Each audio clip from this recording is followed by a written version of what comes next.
People believe that the paranormal. People believe that the paranormal and science are separate. But what they don't know, that they are both joined together as one. Join Ben and Louisa on their quest as they bring together science, occult, and the paranormal, only on Occult, History, and Science with Ben and Lou. Hello people. I was just busy trying to get Lou to look me some for cut because my brain has completely gone. How are we all? I'm just going to fiddle around with the camera a bit. Good evening, good evening, good evening all. Lou is sat by the side of me. Yes, we're on different sides. Yes, it gets confusing. Occultology is in the cage because she's been misbehaving. So she is down there sulking.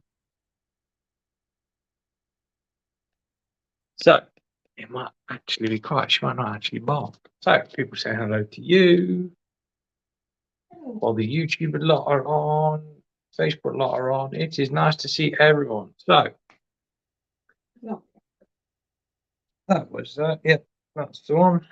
So we are looking at the first and second dynasty of Egypt. I've just had to get up Google for the dates because I've lost my paperwork with all the dates on. So you have to bear with me on this one, guys. I've been doing a lot of information on this today, which is you think would be easy because Egyptology is quite easy, but unfortunately in this period of time that we're doing now, it really isn't. She's started. The king, what's known as the King's List. There's 3 different King's lists, and they're all in really bad state. So I'm going to cover that first. So obviously, what we did last week was we looked at the first dynasty. So that was with the forming of the more tribal and the Egyptians settling down into different regions instead of being nomadic. So, bit of a refresher. We're now obviously 1,000 years later.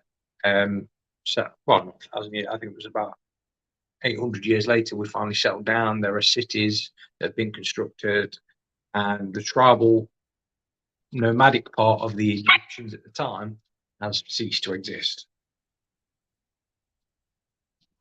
Obviously, there are still more tribes going out.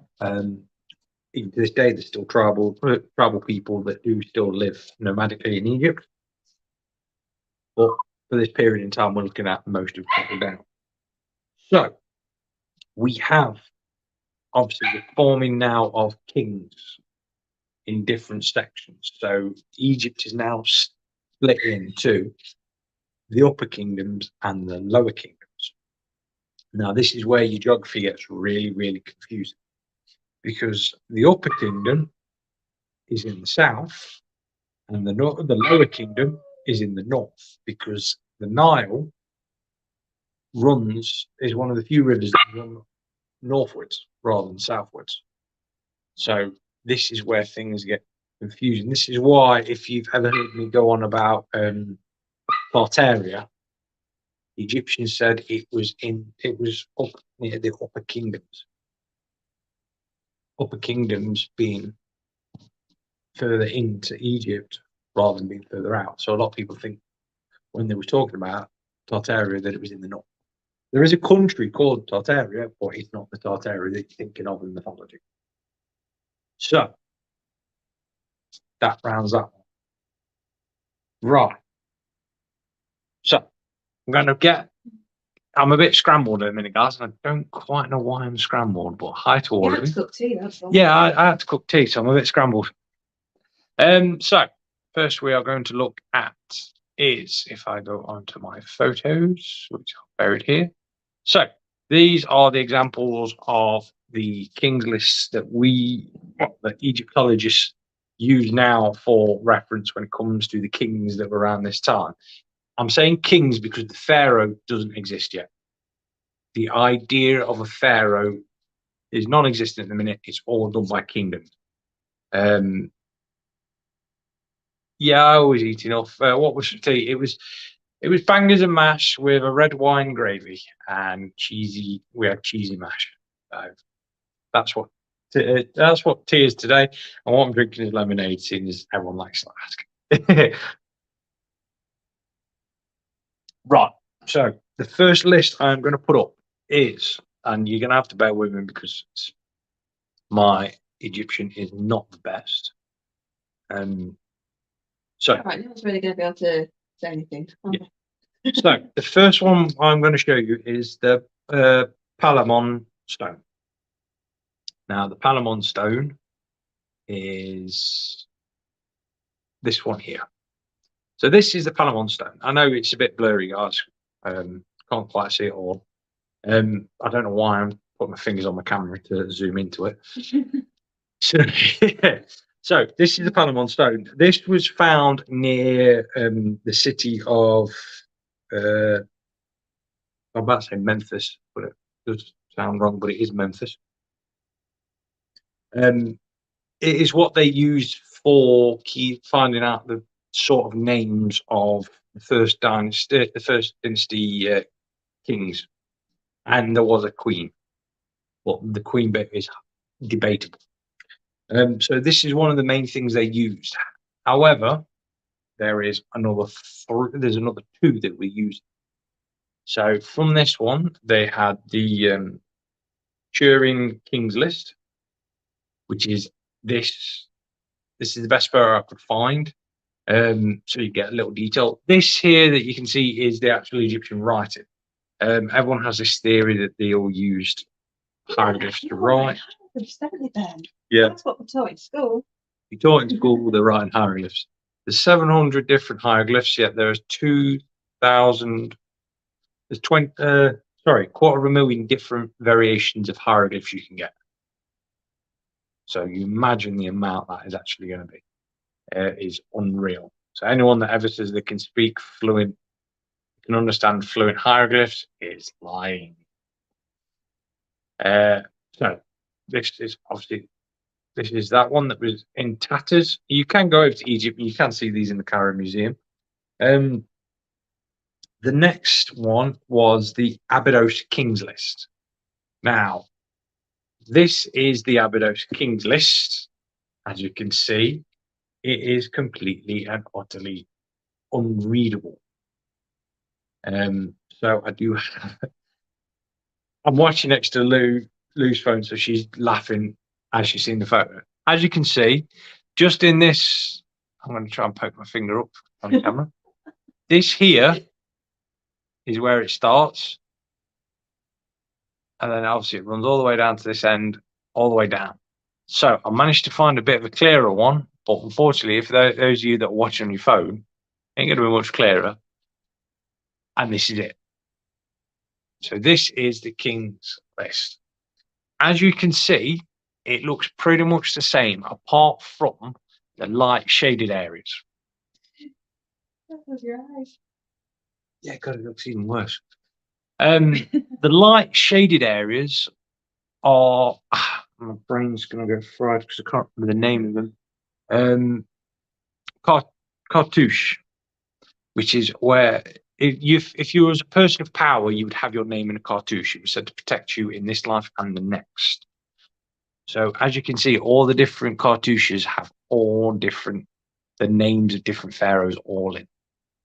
Now, this is over the space of like a couple of years. Pharaohs didn't really last that long. You either died off illness, or someone would kill you off, or you just die naturally.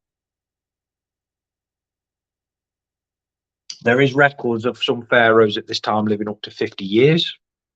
But you imagine in that environment, it can be difficult. The main structure of the Egyptian belief hasn't come about yet.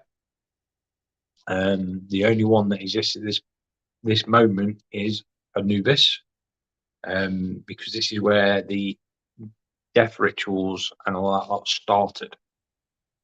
So at this time, most of the rituals are quite barbaric as we look in history. So first tombs for these sort of kings were literally holes in the ground. I'm not on about the tombs that we see nowadays. I'm on about literally the hole in the ground.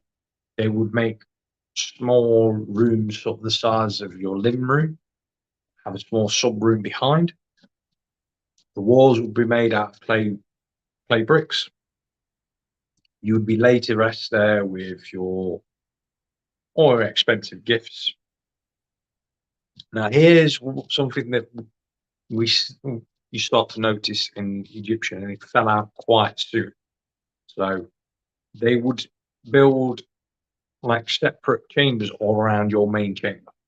So if you just died and you're a pharaoh, there would be, as one account was, 300 different little chambers all dotted around the building. And that was basically, they would kill off the servants. And by the looks of it, I'm boring the hell out of Lou because she's yawning. No, it was not that I'm yawning. It's, well, I did have a little yawn, but not because you're boring. But then I couldn't stop laughing at the auto writing on, because when you said Egyptian, it came up as Egyptian. Egyptian. Yeah. Oh, God. And then it's all about hardening your pharaohs. Yeah, you're hardening your pharaohs. Put them out in the sun for a bit. I'll go into that later because that's used to be a trade, believe it or not. So yeah, they would kill your servants. You die when you died in this period of time. You died, and all your servants were killed along with you. Not mummified; they were just shoved in to the rooms Shove 'em in. to be taken over to the afterlife with you to serve you there. It was considered a great honor. I don't know why. But yeah, it's considered a great honor if you died and went into service in the afterlife with your pharaoh. However, by the end of the first dynasty, it disappeared. So at the height, between this period of time, at the height, 300 servants got killed for one pharaoh. Towards the end of it, the king's tomb, when they died, the last one of the first dynasty was basically shoved in a small room, literally no bigger than a bathroom, and only had 17 servants. So that's how he literally rose and then dropped off dead easy, dead quick. Once he realised it's probably not the best idea to just keep killing people. So I should have organised my notes because I'm sort of bouncing all over my notes like I usually do. So with that being said, we've pretty much covered the most I can cover of the first dynasty because there is not a great deal of evidence when it comes to that. When it comes to the king side, there's lots of shifting about people and kings. That's the best way I can explain it. I've spent most of the day trying to look up different lists, get different. There's a show I watch on YouTube who he does all the information as well. He's a brilliant bloke. I've been watching him for ages. He does loads and loads of it. He has a full team that does it for him. And even he said around this period of time, it's really, really, really hard to find evidence. I was waiting for my friend to text me back from over in Egypt. He didn't, which really shot me in the foot. I'm trying to wait for him. Kind of picked the wrong time to do Egypt while they're busy sorting out the museum still. And I've picked the perfect time to start doing Egyptology when my Egyptologist friend, who is maxed out in it, is busy. Really bad time. So at this period in time now, we move on to like the cities and we'll move on to artwork. This period in time, you have the main cities of Memphis, being one of the big major cities in Egypt, and you have a place called. Is it actually called Memphis? Yeah. Just check. Probably pronounced. It probably is pronounced different, but it is. Oh, It's spelled Memphis. It's weird. that's weird. And the other place being, this is where I'll try and pronounce this. Remember, Thinnas. I think it's Thinnas. It's pronounced Thinnis. It's spelled Thinis. So it sort of pronounces as it sounds, but with my dodgy accent, it could well be anything. Von, Lower Egypt was Upper Egypt, if that makes sense. Alexandria is in Lower Egypt. Yeah, Thinnas. Yeah, thin is. So Thinis. Well, I like to say, Damon, my accent's just terrible. We know this. Hi, Chris. I'm just going to catch up on the comments, saying hi to everyone that's in. I'm sorry I'm rambling on a bit, guys. Try not to. Well, there's a fair bit of information I've got. Not fat ass. No, it's not fat ass. Thin ass.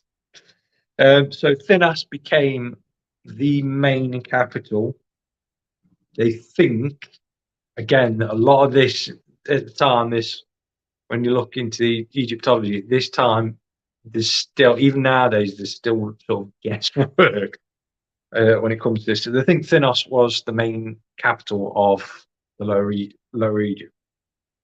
As we get towards the end of the first dynasty, this period of time, there is massive war. There's just so much uprising and that lot, and then along comes one pharaoh who I've forgot to write his name down. Oh no, I did write his name down. Hey, I did actually do the right notes. Now, according to the stones, there's two different people at this period of time that are known for uniting Egypt to come into this, as we know it, the Egyptian Empire. Let's just say the Egyptian Empire because now one of them is Narmer, and the other one is Menes. Menes. Now, depending on how you want to go from this, you have two different sides. They're either considered as two different people, or they're considered as the same people, one being the pharaoh name and one being the normal name. So as we swap now from kings going into pharaohs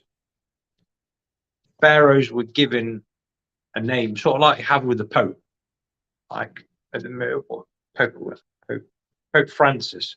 Pope Francis isn't his name; it's his Pope name, but he has his own name. This was the same in Egypt. When you became a pharaoh, you were given a different name as a pharaoh, but you were like Ramses II isn't Ramses' proper name. It was just his chosen, like, anointed name. Regal name, yeah, anointed name. They do that with the rock members, still there. Yeah, they do. Don't have the right name. Choose to change name to have the regal name. Yeah, same thing. It's one of the old practices that's still going today. And it went on for 1,000 years as well. It's quite fun. Like Julius Caesar. It was Emperor Caesar. I can't ignore that actually. Let me start again. Like Lady Gaga, yeah, like Lady Gaga. Probably a better way of explaining it. Cheers, Kate. So at this point in time, obviously, this is where Egypt starts. So we have, if I've put it up here, which I probably haven't done because we're going to go on to the artwork in a bit instead. I haven't put it up because I'm a bit of an idiot. No, but I do have an example. So I'm just going to finish this bit off and then we'll start looking at the artwork and I can give you an example there. At this point in time, you have what's known as two crowns. You have the crown of the Upper Kingdom and the crown of the Lower Kingdom. Now, the upper crown, they were known as the White Crown and the Red Crown. White Crown and the Red Crown. White Crown was for Upper Egypt. Red Crown was for Lower Egypt. Now, unfortunately, I don't think I have an example in the book that's sat on my lap. But we all sort of know. Let me get the photo up, it'll be easier. So this is artwork from the first dynasty. As you can see here, this gentleman is wearing what was considered the lower crown of Egypt. So you've got the hood all the way up to the point and down. That was the lower kingdom one. If I've got a pen somewhere, which I probably haven't got. Oh, I have. So I'm going to do a bit of artwork here, guys.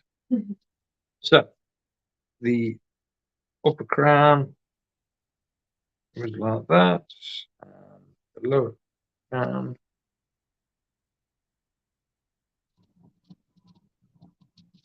was like that. So that's my basic ones.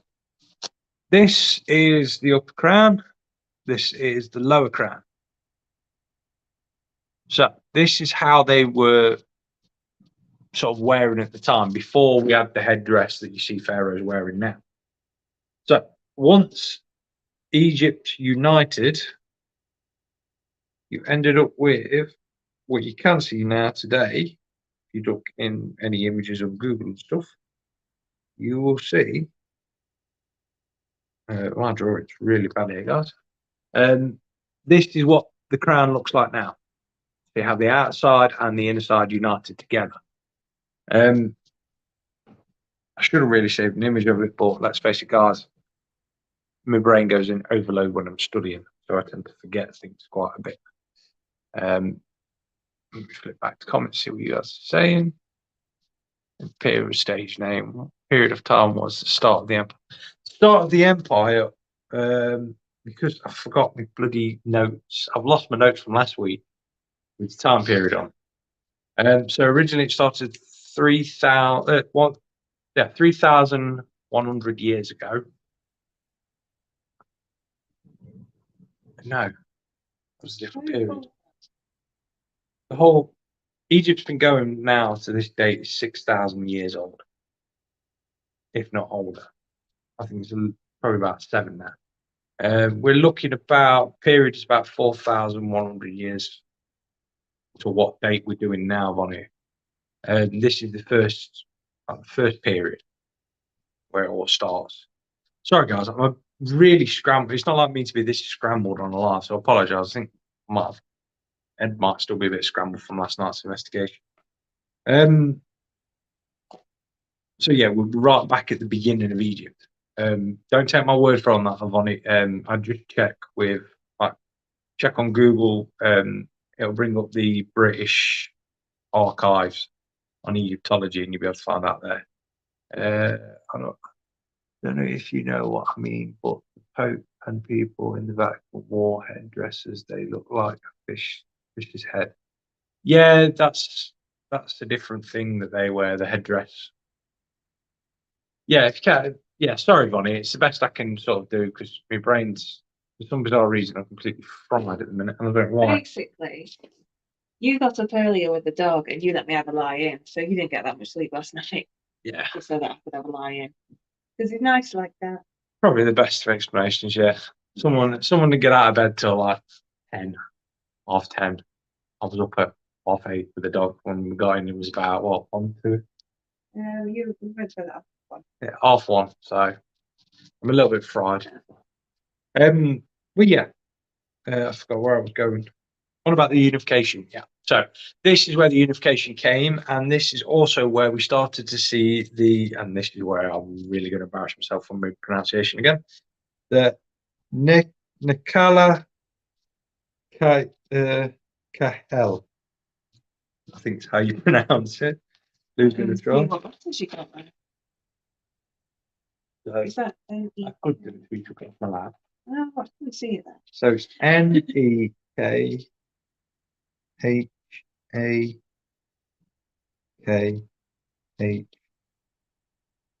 just turned your K into an L. You've just turned your L into a K. There's the bit L there. Yeah, it's okay. Okay. Basically, it's the crane and the whip. that we all see. The Egyptians are seen holding it like that with the cane in one hand and the whip in the other. This is where the pharaohs started to form around about this era. So towards the end of this was sort of that period. So I'm going to take a little break now from looking at my notes because my brain's starting to fry. So we're going to have a look at some of the artwork from this period of time, which will surprise you, believe it or not, because I was looking at when I was looking into it, a lot of the artwork surprised myself by how much detail there is to it. So first off, we have this one. This is the marker for one of the pharaohs. So as you can see at the top, there is what's known as the Egyptian eagle. This is probably the only eagle insignia that wasn't cursed. But starting to debate that whether or not it might be, because Egypt never really got off the ground, which is a shame because it would have been interesting to see how much the empire would have actually gone into. So at the top here, if I can figure out where my pen is, there it is. So at the top here we have the eagle. Then we have the starting of not Caduceus. Just ignore me, guys. My brain's a bit fried at the minute. So this is the Egyptian name here. Obviously, some decoration down here, and then the borderline around the top to keep it all in. So this is from about 4,000 years ago, and it's surprising how bloody smooth that is cut out. For saying they were using copper tools. Now, if anyone's ever used a copper tool, you smack it and it cracks. It's that technical way. That is the technical way. From being from having a job as a plumber's apprentice a while ago, if you smack it with a hammer, copper can split right in half. All eagles carry a curse. Why is that? There's a long story. I'm going to cover the eagle curse because me and Damon were on about it earlier on the show, and I'm going to break off from the Egypt stuff and do it in gaps so that my brain doesn't completely fry. Next week, it'll be the week. No, it'll be the week after. So in 2 weeks' time, I'm going to do a Sunday show because we're away this Sunday. Next Sunday, I will cover the eagle curse because it's quite interesting because the eagle curse spreads out along quite a lot of different religions and different periods in history and different places in the world. So from that one, obviously we move on to the other one. So I'll show this one again. This is another example of the original Egypt artwork. As you can see again, the design's perfectly pristine, which is really, really hard to do. What's the carrying? It looks like it's a giant spoon. It was a beater. Spoon. It's an elephant beater. It wasn't a spoon. The head was quite solid. Okay. So nice to see you, Kathy. I didn't realise you was that. I look selfish. The eagle curse and the Nazi occult stuff is interesting. Have you heard of Hitler? It says that a ritual that broke the hex to give him power. Yeah, he never did break he did try to break the eagle curse once he was told about it, but he never did do it. People have tried over centuries to break the curse and it just doesn't work. Prime example is America at the minute. They're starting to feel the sharp end of that curse. Unfortunately, when they fall, the rest of the world falls. It's the kind of doomed all of us. This was the first ever and the oldest one they've ever found of Egyptian artwork. This was done I think this was just on some pottery. Oh, that's cute. That was in one of the tombs. So here it is again, the eagle on top. This was the name of the king at the time. This was found in one of the tombs. As you can see, it's for those of you that obviously I don't know if you actually bother or not, but follow my artwork. Pretty much done the same way. It's pretty much done the same way. It's just scratched into pot. quite deeply into part, and then was used as ceremonial sort of bowls and stuff. But I have the original drawing of what it was with the rest of the side of it. So this is what originally looked like on the wall. So this was brought off the wall. So as you can see, I'm trying to move my pen around. It was easier when I had a big whiteboard to do stuff. There is the eagle again, watching over. This eagle eventually became the symbol for Ra. Not Ra. Yes, it was Ra. Thinking someone else, thinking of a different religion. This became Ra. This here, where the blue part of my pen is, this again, one of the kings at that period of time. Then obviously further down in this corner, this was a drawing of a cow. The reed was considered number one at the time, and the other bit was Egyptian armor, which ironically was made out of either crocodile skins or anything like that they could find at the time. They did have hardened leather as well, but that didn't really start coming into full proper use until the empire actually took off. I do have a prime example of leather, the Egyptian leather back here. Some groups, and I'm guilty of this, used to use it in reenactment as a cheap way of showing armor when you didn't have any money, but now it's easier to use proper mail. Don't even know you had the artwork. Yeah, I do artwork, Phil. I've not really put anything up on the page in a while, to be honest. I might have to put some up because I'm doing some bits at the minute. I will be doing artwork for Damien. Does brilliant artwork drawing. Then Lou, obviously, she makes jewelry and stuff, and I do slate designs, do drawings on slate and stuff. No, why the eagle has a curse, and I wonder if Ra being an eagle put. No, the Egyptians never had the basis of the Ra, the eagle curse, but it's trying to explain it without explaining the whole thing. It's probably easier when, like I say, when I do the show, I'll explain it all there better because it's easier to explain it when there's all the stuff with it. So yeah, this was pretty much on a wall to show what was in the tomb. So there would have been a cow skin, one-off cow skin, and then one set of chest armor, which is on that point. I think that's it for the photos I could find on the artwork. It is. So that is when I can get rid of this one because I'm losing the plot. There we go. I am back. So that was obviously all that bit. Oh, there you are. Who's put that up? Was that you? Oh, yeah. Slate and Bones. Eventually, I found out how to get the link. Slate and Bones, me and Lou's website for designs. I do need to update it because some of the artwork I've been working on recently is not actually on that website. We've been busy getting reps for backing events. Yeah. Yeah. So,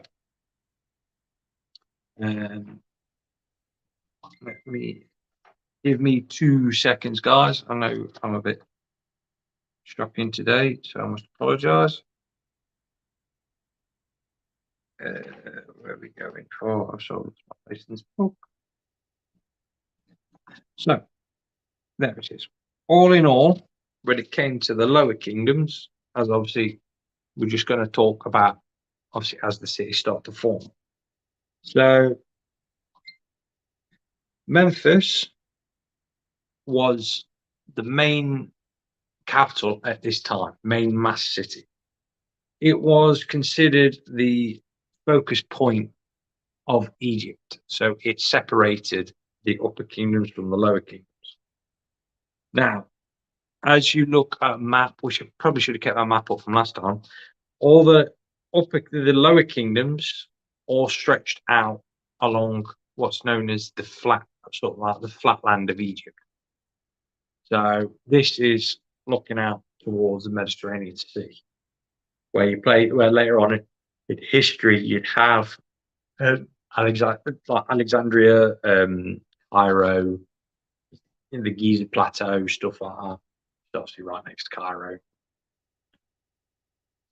Was considered a separate place as well. And then obviously below that, in the Upper Kingdom, you had places like Abydos, Luxor later on. Thebes was right down the bottom end. That was one of the last cities towards the end of Egypt. So it is surprising.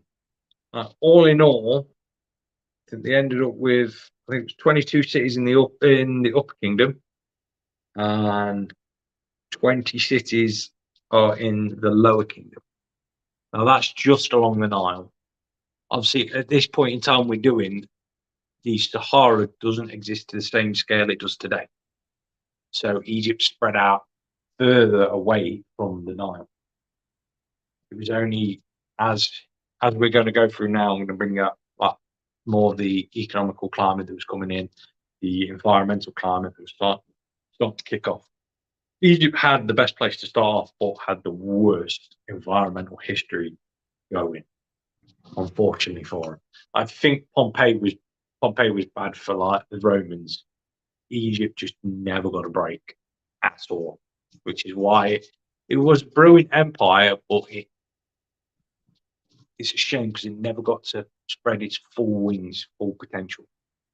If it had done, I'm pretty sure most of Northern Africa, and I'd say parts of the Middle East, would have been part of the Egyptian Empire. They would have quite easily just sunk their teeth into everything that was there. What's this from Jeanette? I think someone's trying to tell me something. Notification first. I select what everyone else is watching on the page top, which isn't you. Yeah, you're fine. Fine. So, Christine asked me to show you this Egyptian sandstone that she's got. yeah, that is quite nice actually. Yeah, Christina's put a photo up. Christina, I don't know if you mind, I'll put that photo up on the page as well later for people to see. She's got Egyptian sandstone up. I do have a stone from Egypt that's in my collection. It's actually off the Giza Plateau Pyramid. I'm losing my brain on photo. I don't know why. My brain doesn't want to focus. I don't know. Sorry, guys. Yeah, I have a small stone off the pyramid in Giza, the main pyramid in Giza. It was a gift that was given. It's in my collection. It comes out very rarely because I don't want to lose it. But yeah, so on that note, I know there's a lot of the show left, but I say the first dynasty, I couldn't hear lack of caffeine. I wish it was. I really do wish it was. It's not caffeine. I don't know what's up with my brain in a minute. I've not been able to focus properly all day. I managed to focus in the morning to get this bit done and then just died out. You see a lot of us do it. Even Damien, I think even you have your moments where you just switch off. Your brain won't kick into gear. So there is an inscription that I was going to bring on for you guys to actually see and see if you can actually talk it. Now, this is Egyptian. And I'm going to try my hardest now to pronounce the whole thing. So you might have to laugh and bear with me. So it is Kana Ayu A Temati Kayua M Babaka Ni Ne Peruva N Nubu Anna Abba M Tu Abtia Anna am it you Netaru. And if that wasn't embarrassing enough, I don't know what it is. Basically, it's an inscription that was found inside one of the tombs that says, "May I fly, may I gather myself together like a hawk, beautiful of gold, may come to me my heart for the land of beginning, may it come to me amongst the gods." It's an old Egyptian prayer to allow the spirit to take off from the body. It was sometimes ushered to small golden sort of eagles or sort of bird monuments, only usually about this big. I'll write it up in a minute. In fact, I might just use Lou's phone in a sec, just write it up so you guys can actually see how it is written and how hard it is actually to pronounce. So give me 2 seconds. I'm just going to borrow Lou's phone. So you will see it up in a minute. All right, it's going to take you ages to do it. Do you want me to do it? Yeah, you do it. Okay, Lou's going to do it. Because you're going to be there for like half an hour. I mean, no offense, but I love you. Yeah, so Lou's going to type it up now, guys. It's going to be in the comments. Keep talking. Yeah, it's really hard when it comes to talking Egyptian because it's the same as Sumerian. There's very short words. It's more sounds that are used for communication rather than full-blown words. Like we're talking words now. With them, it was more sort of like the Chinese language. Very short letters for words. So you'd have like 2 letters for what could be in a sentence. There was no unisex in it, like feminine and masculine side. They just flat out one speaking language. But yeah, that's all I can do at the minute when it comes to the first dynasty. Obviously, going back to how the tombs were, the idea on pyramids wasn't even thought of at all at the minute. This is still chambers in the ground. Some are massive. If you go and actually look at the some of the pictures of them, they are really nice. Like one of the main one that I said had 300 slaves slaughtered had a granite ground, so it was granite inside, fine polished granite. The walls were decorated, only to a degree. Again, not like we see later on in history, where like Tutankhamun's, where there was bright all over the world, all over the wall. These were just that have like skins of animals or gold plates, stuff like that. Unfortunately, a lot of these places got robbed because the main big one had a few bits robbed, but most of them didn't. There you go. Please put it up. There you go, guys. Right, my phone's being. So that's what I've just tried to pronounce. Guys, write it down if you want. I'll leave it up for a while so you guys can write it down if you want to try and pronounce it. And that would Screenshot comments. Yeah, screenshot, do whatever you need if you want to try and speak it. Yeah, have your book. There is another one in here for soul memory, but that's a different thing. That's for accessing your Akashi records. We might get into that one day. I will put up a photo of the good attempt. Cheers, David. I'll put up a photo of the Egyptian alphabet, which does have the hieroglyphics for letters.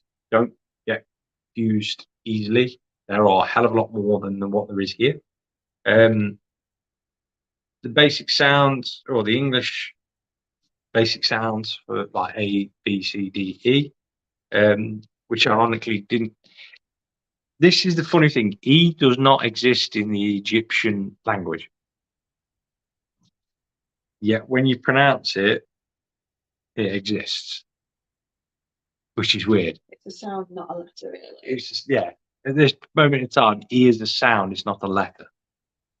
Because some of the main letters you have is A, B, G, D, H, W, Z. Ch. It is considered a letter. IT. There's J, K, L, M, N, K, S, R, O, PR SS K R SH DJ. Because when it came to belief, the jinn was still knocking about, or knocking about in this period of time as well. Middle East is just a hot spot of jinn, basically.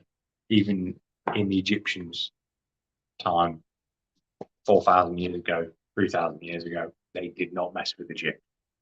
And so, yeah, that's how far we have to go with demonology when you study it.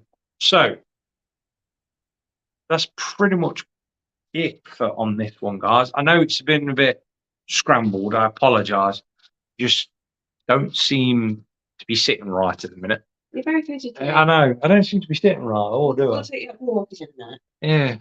Like clear head. I might just need a drink or something like that. Yeah. Just go for a walk. I just seem to be a bit fidgety. So yeah, guys. I know it's been short. I hope I've sort of covered and not completely scrambled it up what I've been talking about tonight. It's a bit, brain's a bit weird. I think I've tried to rush too much information into my head as well today because I was going to correct. Oh no. Sorry, guys. Oh no, we don't. I was going to originally cover the first and second dynasty, but after doing the first and trying to root round constantly for the information, it really fried me up a bit. This is why I only do my divination like once a fortnight, because it's trying to get all the information in without, really working it. I know, but like, I like to bring the show. Don't be harsh on yourself. Well, at least two. Some boring. Still loving the Egyptian show. Thanks, guys. Okay, it was super interesting. Thank you, guys. Vonnie, again, thank you. Thank you, all of you. Ben's too harsh Natasha, on himself. thank you, guys. I'm not too harsh on myself. Yes, I just like you put too to. much pressure on, then you criticise yourself too much if you don't think it's gone as perfect as you want it to be, and you're all looking everywhere. Yeah, I do like to make sure everything's there and everything's set and everything's sorted for you guys. That's a lecture in you though. Yeah, I still think I'm doing proper full-blown lectures where I have to have everything laid out and. This is informal. It doesn't have to be strict. So relax. Yeah. So anyway, guys. So on this one, like I say, we've done the first dynasty. The second dynasty gets a bit more interesting because this is where pharaohs come.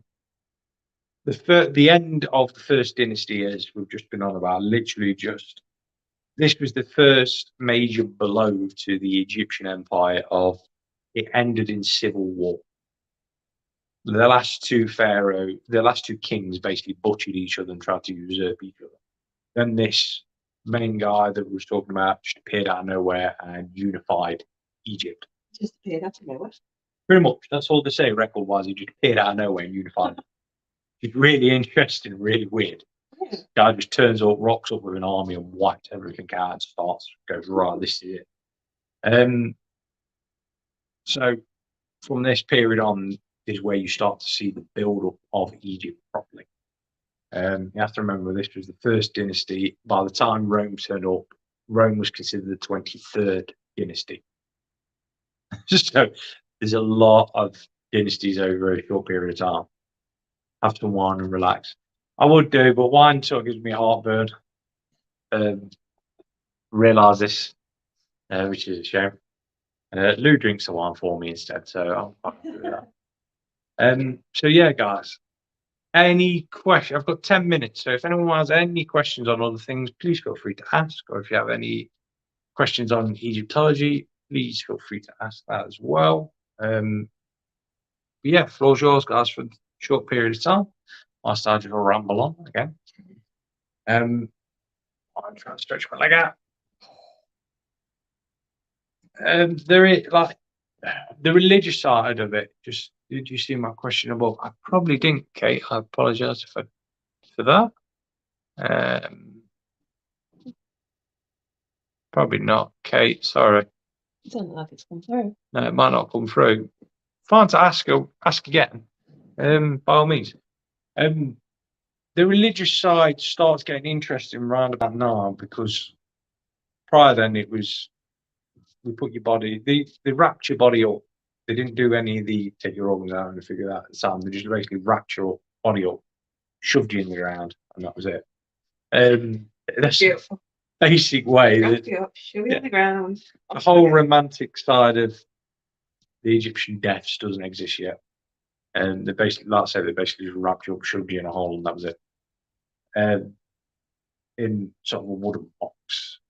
Not even sarcophaguses didn't exist at this period of time. Do you know much about the language, like if they used past or present tense and not only present tense? I have no idea on that one. When it comes to Egyptology, they believe they just spoke normal, well, as we speak now. Didn't really have past and future tenses with it. I know it's hard to explain to an English teacher, Kate. Surely you think they would have done, because you think, well, we do have past and present tense at the moment, like yeah, was, like, yeah, we do. And there was, when you look at the Sumerian language that was before Egypt, there is past and present there, but it's very loosely used. You think, because the Egyptians have got, you say they've got however many letters that they've got, so Yeah. they've got all the letters, they've also got like all the hieroglyphs. They must therefore have had some words, Possibly, some I think way of referring to, like, Yeah. having the past and present. you would have started to see more and more. What's Kate? Was there a difference in the upper and lower kingdoms regarding poverty? Was it better to live in? Right. When it came to it, the lower kingdoms have more farmland. However, the upper kingdoms were bringing down different sort of supplies. There was trade between both. But when it came to poverty, farms had set up, so they had decent farming at the time. Only at this time, farming was being used, and obviously there were still remnants of hunter-gatherers, so they're still going for fishing, they're still hunting, they're still collecting berries. It's like your photos that you put up the other week when you first started it, when it showed the map, and there was a lot more greenery than there is now. So you had more, obviously it'd be more farming and agriculture close to the Nile. Yeah, I'm going to stick that photo up again as well. There was a lot, the Nile and Egypt was a lot further out when it came to the forests and stuff like the sort of jungle-esque plateau. There's a lot more oasis land than there was sand. Like I say, as we progress now, the environment starts to change more and more. I was going to say something else, and I can't remember what I was going to say before that. Oh yeah, this period in time, that all the information that Egyptologists can get on this period of time, like them and stones that I showed you, for the King's List and stuff, all come from a man. I think I wrote his name down. Yeah, the writings of a man called Manetho, who existed 2,200 years later in this period, is the closest they get to being able to use his work for reference, which is, you think, that's like someone now, that's like us basically using our history, trying to study our history in another like 200 years from now, trying to study Rome. There's a ridiculously long gap and a lot of stuff that can be forgotten about. I imagine us now discovering Pompeii in 200 years with no actual history that we care about now and trying to examine back then. A lot of stuff was lost to the sands. It's only now we're starting to regain it through satellite imagery. And the tribal caravans that live out there know where a lot of stuff is hidden. However, they won't give up the details of where these places are hidden. Same as the Egyptian government will not give up certain places where they know certain things exist. For example, the Pharaoh, if you go out there and claim, people will say, oh, there's nothing in the Pharaoh, there is nothing buried near the Pharaoh whatsoever. But if you look at a satellite image, there's a small metal opening hatch in the top of the Pharaoh. that's locked off, and the Egyptian government will, one, claim it doesn't exist, and two, will completely deny any existence of a room that lies between the 2 feet of the pharaoh. So yeah, that's that one. Random question. No, it's a lovely name, but is there a specific reason why she's called the demon dog? This is why she's called the demon dog.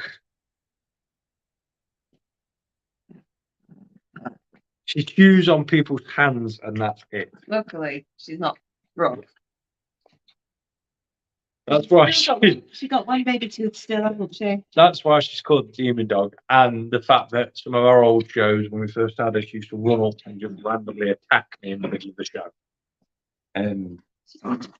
Which she was doing just before the show. She ran up to me and decided she just didn't like me sat. She didn't like where I was sat, so she sat here bonking at me until I moved a little bit. We didn't name her. She's a rescue pup. So we didn't get to choose a name because I was just going to call her Piranha. But yeah, nickname Turnip. Yeah, her nickname's Turnip. Because she's a regular turnip. Yeah. Because she's too cute to say she's anything naughty. So we just call her a little turnip. So yeah, that's why we call her the demon dog or Turnip, because she's just very spazzy. She wants to go out on a walk. Perfect example of the demon dog. See? She's like, what are you doing? So yeah, she's a lovely dog. You get to fuss her and you get to love her, fuss her, and be all nice and loving and get plenty of love and fuss. Yeah. So she's only 10 months as well, so she's getting there. Yeah, come on, wrap up the show. Right. So, guys, we're going to go because we're going to take the dog for a walk. So, for this week's show, I hope you've enjoyed it. Obviously, next week we are live at Valhalla. I'll be showing you guys around Valhalla, doing interviews with the guy who runs it. Hopefully, unless he is having his missus is having the child. Oh, they're having it now. Messages. Right. She was in hospital the other day. So yeah, full credit to her. The little one's coming early. So hopefully we'll still get the interview next week, and there may be a baby. Yep. Mine was a rescuer, but didn't know her name. So yeah, it's always nice to rescue dogs as well. Do you prefer dogs or cats like the Egyptians? I prefer dogs. I'm a dog person, straight out. Always have been, always will be. So yeah, hope you guys enjoyed this week's show. Sorry cutting it early because I've got, well, not early, but we're going to take the hound of the Baskervilles for a walk. So guys, like I say, we'll see you Friday. Look out for random shows again during the week because me and Damon seem to enjoy doing this at the minute, just randomly dropping on. So yeah, that's it from me. That's it from Lou as well because she has gone. So we shall see you next week. So be safe and just enjoy the week. Shut up, Yappy. See you later, guys.